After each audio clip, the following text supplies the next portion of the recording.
Hello बच्चों, let's read the question. Select the correct sequence of events during DNA fingerprinting. So first is electrophoresis, cutting, isolation, blotting or autoradiography. Second is isolation, then cutting and then electrophoresis, then blotting and autoradiography. Third is isolation, cutting, blotting, electrophoresis and then autoradiography. And fourth is cutting, isolation, autoradiography, blotting and electrophoresis. So the key concept used here is DNA fingerprinting. Key concept है यहाँ पर आपका DNA fingerprinting and हमें देखना है कि कौन सा सीक्वेंस सही है for the steps of the process of DNA fingerprinting. Okay. So सबसे पहले DNA fingerprinting में हम sample collect करते हैं. Okay.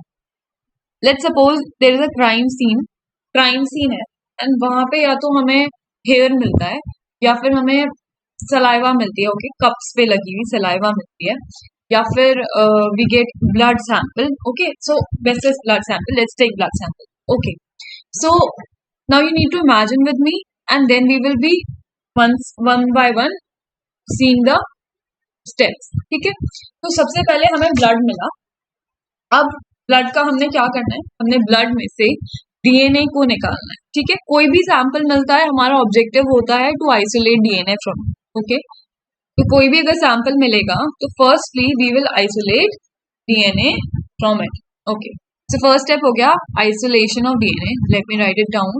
The first step is isolation of DNA, यानी कि हमने जो भी सैंपल मिला, if it is blood, if it is hair or saliva sample or any other tissue sample we have. ठीक है, सो आइसोलेशन करते हैं हम डीएनए का, बिकॉज डीएनए फिंगरप्रिंटिंग का बेसिस क्या है, वीएनटीआर्स. वीएनटीआर्स कहाँ पे प्रेजेंट है, VNTRs are present in your DNA. ठीक है, जब हम डीएनए का सेंट्रिफिकेशन करते हैं तो हमें दो तरह के, let me first explain you that. So अगर आप सेंट्रिफिकेशन करोगे डीएनए का तो आपको दो पीक्स आएंगी. ठीक है, दो सिग्नल्स आएंगे. डीएनए को डेंसिटी के बेसिस पे अगर डिवाइड करोगे you will get two peaks. One is of bulk DNA, जो कि आपका जीनोमिक डीएनए होता है. ठीक है, बल्क डीएनए जिसकी जो पीक होगी बहुत प्रोनाउंस्ड होगी और काफी बड़ी होगी. एंड दूसरी जो फेंट सी पीक होगी वो होगी सैटेलाइट डीएनए की. ठीक है, सैटेलाइट डीएनए रेपिटेटिव डीएनए होता है. Satellite DNA is repetitive DNA, यानी कि कोई एक सीक्वेंस है वो बार बार रिपीट हो रही है, कॉन्सिक्यूटिवली रिपीट होती है. अब ये जो सैटेलाइट डीएनए होता है ये दो तरह का होता है. एक होता है मिनी सैटेलाइट और दूसरा होता है macro satellite. So there is a mini satellite and there is a micro satellite. Okay, जो आपके वीएनटीआर्स होते हैं वो इस कैटेगरी में फॉल करते हैं. And there are something that is called as STR, that is short tandem repeats, तो वो माइक्रो सैटेलाइट में फॉलो करते हैं. सो मिनी सैटेलाइट जो होते हैं वो माइक्रो सैटेलाइट से बड़े होते हैं. माइक्रो आप देख लो, माइक्रो बहुत ही छोटी यूनिट होगी and mini is comparatively not that small. ठीक है, तो आपके वीएनटीआर जो होते हैं वो बेसिस होते हैं डीएनए फिंगरप्रिंटिंग के. हाउ, आपके वीएनटीआर जो है, let's suppose there is a person A. Okay, एक पर्सन है A and there is a person B. Now in दोनों में एक सेम वीएनटीआर प्रेजेंट होगा, बट ए के अंदर वो वीएनटीआर हो सकता है कि 37 टाइम्स प्रेजेंट हो, बहुत वेग एग्जांपल है. एंड दूसरे के अंदर वो वीएनटीआर 29 टाइम्स प्रेजेंट हो. This is a very vague example. और भी ज्यादा प्रिसाइज होते हैं ये कैलकुलेशंस, तभी हम पता लगा पाते हैं कि हाँ ये ए ही पर्सन का सैंपल है एंड उसका डीएनए मैच कर रहा है.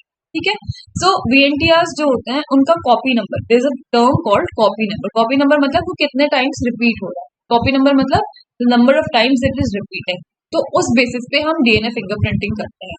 हम डीएनए को आइसोलेट करते हैं, उसमें से हम वीएनटीआर निकालते हैं एंड देन वी चेक कि वीएनटीआर ये कितने टाइम्स है, कितना उसका लेंथ है, कितना उसका कॉपी नंबर है. एंड जो भी हमारे पास सैंपल होता है जिससे हमें कंपेयर करना होता है हम उससे कंपेयर करते हैं. अगर same number of copy number आते हैं तो दैट मीन्स वो दोनों इंडिविजुअल सेम है. क्यों? क्योंकि वीएनटीआर में एक्सट्रीम वेरिएबिलिटी होती है. There is a property of VNTR that they are extremely variable in different organism. मेरे अंदर वीएनटीआर का नंबर डिफरेंट होगा, आपके अंदर वीएनटीआर का कॉपी नंबर डिफरेंट होगा.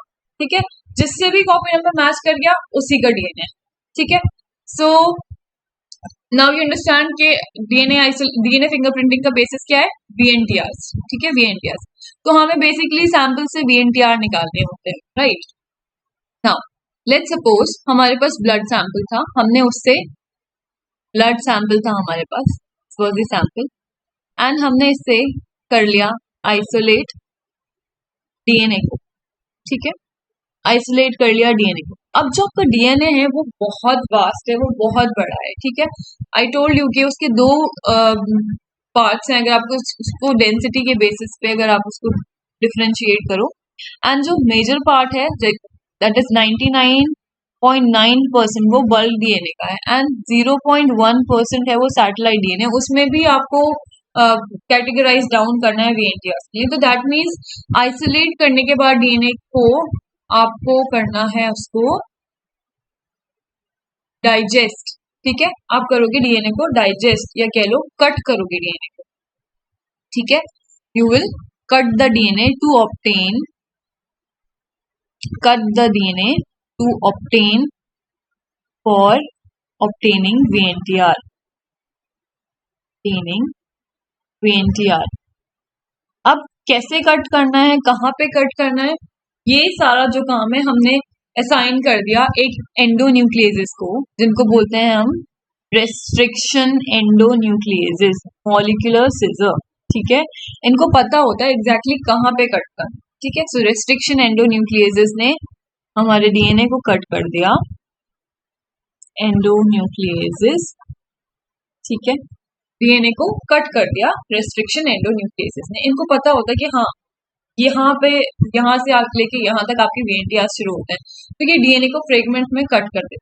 अब बहुत सारा हमारे पास कट हुआ हुआ डीएनए है, ठीक है। अब हमें इसको सेपरेट करना है ताकि हमें पता लग सके कि ओके वीएनटीआर हमारे पास ये है एंड बल्क डीएनए इधर।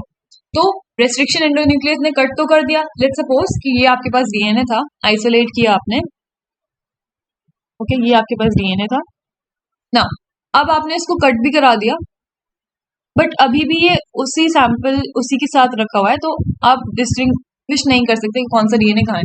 कट तो हो गया, तो अब आप क्या करते हैं, इसको जेल इलेक्ट्रोफोर्स करके सेपरेट करते हैं, इन फ्रेगमेंट्स को हम सेपरेट करते हैं, okay. So we separate the fragments now. अब सेपरेशन होता है, सेपरेशन ऑफ फ्रेगमेंट्स, ठीक है। सेपरेशन किस टेक्निक के थ्रू करते हैं, that is the famous one gel electrophoresis. Gel किस चीज का बना होता है, gel is made up of agarose, ठीक है, एगारोज का जेल बना हुआ होता है, ठीक है। And agarose is very fragile, बहुत आसानी से जाता है, ठीक है। तो अभी हमने एगारोज की हेल्प से हमने सेपरेट कर लिया, ठीक है।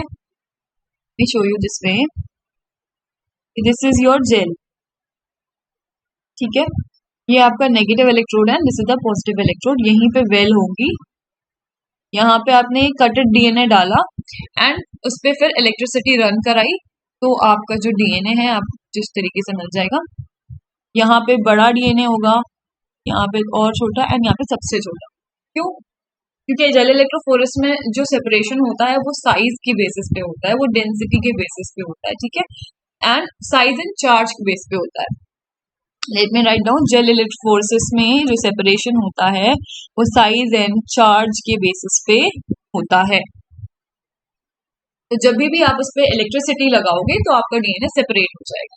अब वीएनटीआर आई टोल्ड यू कि वो बहुत छोटे होते हैं, दे आर ऑलमोस्ट 10 से 60 बेस पेयर्स इन लेंथ, ठीक है, तो वो सबसे आगे आ जाते हैं रन करके, ठीक है। व्हाई, अच्छा, डीएनए नेगेटिव से पॉजिटिव के टुवर्ड्स इसलिए आता है क्योंकि डीएनए खुद नेगेटिवली चार्ज होता है, राइट। नाउ अब आई टोल्ड यू कि जेल जो है आपका बहुत फ्रेजाइल, तो आप जेल के साथ ज्यादा मूवमेंट वगैरह नहीं कर सकते, तो what we do is we do Southern blotting. What we do Southern blotting. Southern blotting में क्या होता है, सडन ब्लॉटिंग में हम एक नायलॉन शीट का यूज करते हैं, ठीक है। सडन ब्लॉटिंग में we use a nylon sheet and हम ट्रेस कर लेते हैं कि कौन सा डीएनए कहाँ है। So what we do is we put the nylon sheet over the gel. तो हमने लेट्स सपोज ये हमारा जेल था, ठीक है, ये हमारा जेल था, हमने नायलॉन शीट रख दी जेल के जस्ट ऊपर, तो हमें इस शीट पे वी गेट, इस शीट पे वही सारा डीएनए जो कि जेल पे था, ठीक है। सो लेट्स से कि कुछ इस तरीके से था, अगर के तो हमें एग्जैक्टली वही चीज इस शीट पे मिल जाएगी और ये शीट जो है वो टूटती नहीं है, ठीक है। तो हम जो बाद की प्रोसेसिंग है वो इस शीट के हेल्प से कर सकते हैं। So after sudden blotting what is done, अब हमें मिल गया कि हमारे पास यस इधर इधर let's suppose this is the nylon sheet and हमारे पास यहाँ पे डीएनए है एंड वीएनटीआर वगैरह है। अब हमें कैसे पता चलेगा कि वीएनटीआर यहाँ पे है या इधर है, क्योंकि हम नेकेड आई से देख नहीं सकते। So what we use a thing that is called as probe. Probes जो होते हैं ये सिंगल स्ट्रैंडेड डीएनए होते हैं एंड ये कॉम्प्लीमेंट्री होते हैं वीएनटीआर, ये पहले से ही डिजाइंड होते हैं, ठीक है। सो ये पहले से डिजाइंड होते हैं प्रोब्स, ये रेडियो एक्टिवली लेबल्ड होते हैं ताकि जब इन पर लाइट पड़ती है तो ये शाइन करते हैं। Okay, now because we could not see DNA with our naked eyes, what we do is हम प्रोब्स को रन करा देते हैं, प्रोब्स को वॉश करा देते हैं इस नायलॉन शीट के ऊपर, क्योंकि ये प्रोब्स जो है ये कॉम्प्लीमेंट्री होते हैं वीएनटीआर के, वीएनटीआर पे जाके ही स्टिक करेंगे और किसी डीएनए पे स्टिक नहीं करेंगे। ओके, तो ये प्रोब जो होते हैं ये स्पेसिफिक होते हैं वीएनटीआर, स्पेसिफिक टू वीएनटीआर होते हैं and specific and complementary to VNTR होते हैं। दैट्स वाई ये सिर्फ और सिर्फ जाके प्रोब पे ही वीएनटीआर पे ही बाइंड है। एंड इसके बाद हम क्या करा देते हैं, probe hybridisation. So this process is called hybridisation. Hybridisation मतलब दो चीजों का जुड़ना। तो यहाँ पे क्या दो चीजें जुड़ रही हैं, प्रोब एंड आपका वीएनटीआर। नाउ इस प्रोसेस के बाद क्या होता है, इस प्रोसेस के बाद हम कराते हैं एक इमेजिंग टेक्निक है ये ऑटो रेडियोग्राफी, ठीक है। हम लाइट शाइन कराते हैं and we are finally able to see कि कहाँ कहाँ पे हमारा वीएनटीआर है। एंड इस प्रोसेस के बाद ही कंपैरिजन होता है एंड आपका डीएनए फिंगरप्रिंटिंग पूरा हो जाता है। सो लेट्स से आपके क्वेश्चन में क्या क्या मेंशन कर रखा है। So we have one electrophoresis, no electrophoresis first step नहीं है। फर्स्ट स्टेप क्या है, आइसोलेशन है, राइट। सो आइसोलेशन के बाद क्या हो रहा है, कटिंग हो रही है, राइट। कटिंग यहाँ पे भी दे रखी, तो इधर दिस और दिस। कटिंग के बाद हमने क्या कराया था, इलेक्ट्रोफोरेसिस कराया था, राइट। इलेक्ट्रोफोरेसिस के बाद हमने ब्लॉटिंग कराया था, क्यों, क्योंकि जेल हमारा फ्रेजाइल था। एंड ब्लॉटिंग के बाद हमने probe hybridisation and then auto radiography कराई थी। तो second is the correct option. Let me write it down, the correct option is second. With this, I hope you understood this question well. Thank you and best of luck.